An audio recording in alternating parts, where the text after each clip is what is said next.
Masih tentang strategi Putin yang memiliki kekuatan bersama di Eropa dengan Turki dan kekuatan Rusia di sisa dunia bersama Tiongkok. Asli, keren langkah mereka ini. Untuk mereka menjadi global player, mereka mengambil langkah-langkahnya penuh dengan perhitungan. Seperti langkah Grandmaster catur berelo rating 5.000 kali ya. Belum ada ya yang 5.000, 2.800-an. Nanti Indonesia elo rating yang 5.000. Langkahnya pasti lebih indah lagi. Namun tentunya kita mengawali dengan memahami dan membahas langkah para aliansi Rusia ini. Rusia, Turki, Tiongkok yang bermain cantik, yang menantang dolar, menantang sistem SWIFT, menantang oil and gas, menggunakan pangan membuat lapar dunia, menggunakan emas, dan banyak lagi ring pertarungan yang sedang mereka mainkan, yang semuanya menantang hegemoni Amerika dan sekutunya. Kita membicarakan macam-macam perang dulu, baru lanjut ke strategi Rusia-Turki. Diskusi kita kali ini meliputi, yaitu satu, dalam fakta pertahanan. Di awalnya memang militer pendekatannya, namun ujung-ujungnya ekonomi juga. Nomor 2, perang ideologi. Perang komunis versus perang demokrasi. Perang religi versus komunis versus demokrasi. Dan terakhir, kita bahas sejarah Nusantara yang oleh Gajah Mada menggunakan pendekatan ekonomi di dalam menyatukan. Bacanya menaklukkan ya, Nusantara yang sekarang ditiru oleh Tiongkok, yaitu menggunakan pendekatan ekonominya dalam penaklukan sebuah wilayah. Menjadikan sejak tahun 2013 dunia bergeser jauh dari poros utamanya yang selalu menggunakan kekuatan militer atau hard power menjadi menggunakan soft power, pakai penaklukan ekonomi. Kita bahas sekarang. Dalam perang ada perebutan wilayah untuk tujuan ekonomi dan perebutan wilayah untuk disebarkannya ideologi. Ada yang ideologi agama, ada yang ideologi politik seperti komunisme versus demokrasi. Sungguh, dalam perang ideologi adalah perang yang paling tidak terbaca, yaitu perang ideologi uang dan perang kekayaan. Kalau dibungkus dengan propaganda kemakmuran, rakyat padahal oligar dan dia juga yang kaya. Kemudian ada ideologi politik seperti ideologi komunis, juga ideologi religi. Keduanya ideologi tersebut adalah yang paling terlihat karena ada identitas fisik baik yang individu atau kelompoknya. Kedua ideologi, baik politik maupun religi atau agama, dipandang sangat menakutkan. Kefanatikan pemegang ideologi ini, tumpah darah pun mereka lakukan. Sementara kalau dibungkus dengan ekonomi seperti obornya Tiongkok,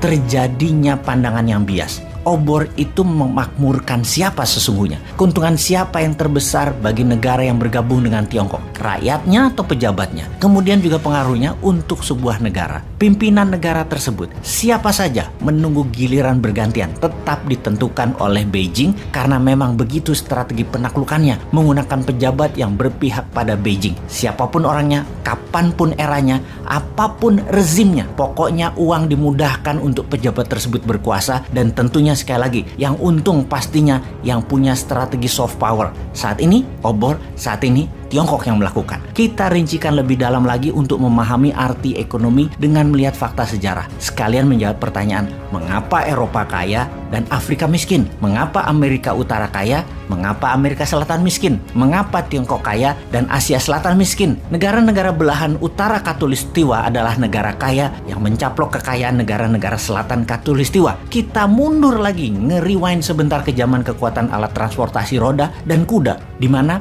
masterpiece dunia tersebut waktu itu penghubung barat dan timur adalah Silk Road.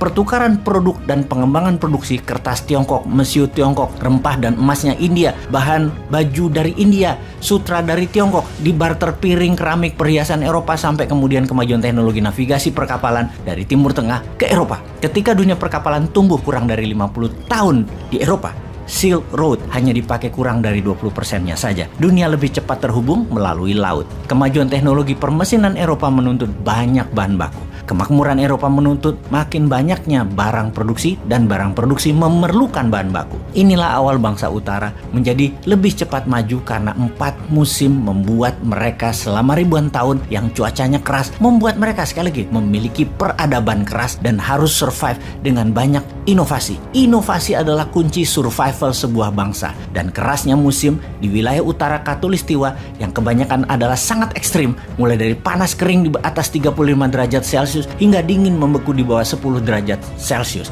membuat manusia utara selama ribuan tahun berinovasi lebih cepat dalam bidang teknologi ketimbang manusia selatan yang hanya kebanyakan 2 musim yang kemahirannya hanyalah kelolaan alam, agrikultur. Manusia selatan tidak terlalu siap berperang. berkelahi satu lawan satu atau perang antar kampung, antar suku mungkin ada atau jago. Tapi perang ribuan orang bahkan ratusan ribu manusia berperang. Bangsa Eropa juga bangsa utara lainnya seperti Tiongkok atau Mongol sudah jauh lebih terbiasa. Kemajuan permesinan sejak abad pertengahan bertabrakan dengan banyak penguasa para raja atau landlord di banyak wilayah Eropa, membuat mereka yang kreatif, yang inovatif. Orang-orang Eropa sejak abad 17 hijrah mencari dunia baru yang kebetulan juga sejajar Eropa, bernama Amerika. Di kemudian hari bernama Amerika di kemudian hari. Dan kini hampir 250 tahun Amerika merdeka, Amerika tetap menjadi incaran para manusia free thinker karena kebebasan bernegara tersebut untuk bermigrasi tinggal di Amerika. Kembali ke budaya perang. Perang Dunia Pertama di Eropa, Perang Dunia Kedua di Eropa, Asia Timur Raya, semua wilayahnya adalah sisi utara Khatulistiwa. Kemudian ada Perang Dingin atau Cold War,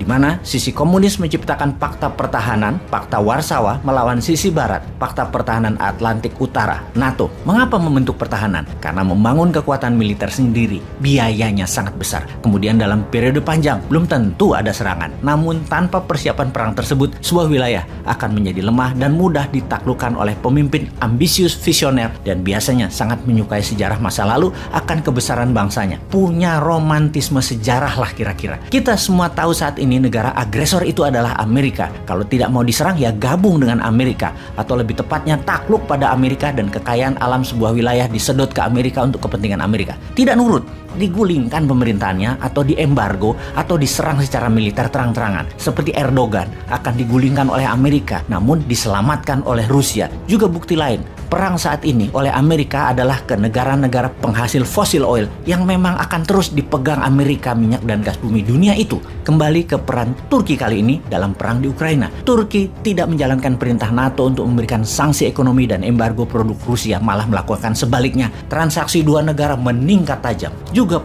para oligar Rusia yang pastinya orang-orangnya Putin meletakkan uang mereka di Turki. Turki menjadi safe haven. Para konglomerat dan pedagang Rusia sekali lagi berlindung asetnya di Turki. Sebuah langkah bernegara yang berani dan pintar dari Turki. Bahkan sebelum perang Ukraina, Turki membeli banyak sekali misil S-400, misil pertahanan udara dari Rusia. Langkah Turki tersebut di dalam negara-negara NATO jadi bahan gunjingan karena menganggap Turki tidak lagi cocok berada di dalam NATO. Karena Turki merupakan mata-mata dan senjata rahasianya Rusia. Terbukti, Turki menjadi senjata Rusia untuk menahan ekspansi NATO ke arah timur Eropa. Pastinya netralitas saat ini sulit dijalankan di Eropa. Yang ada adalah ikut NATO atau ikut Rusia. Mungkin setelah Swedia, Finlandia, kalau nggak salah tinggal Swiss dan Austria yang masih netral dan sangat mungkin dicaplok NATO. Bahkan Moldova pun sudah ambil ancang-ancang untuk ikut NATO. Pastinya juga peta Eropa harus ditarik ulang oleh kita. Redraw map of Europe. Kita harus ganti cara melihat Eropa bernegaranya. Sekarang yang jadi pertanyaan, perang ini terjadi karena NATO menyerang atau karena Rusia menyerang? Saat ini Ukraina jadi ujung tombak NATO. 18 billion dolar anggaran baru dari negara Eropa dan Amerika menurunkan lebih 40 billion dolar lagi. Kalau di total dalam rupiah kira-kira hampir 900 triliun kira-kira. Saat ini di Brussel, Belgia, tempat komando sentral NATO melawan Rusia sedang merapatkan barisan. Apa kira-kira langkah mereka selanjutnya? Panjang nih perang dunia ketiganya.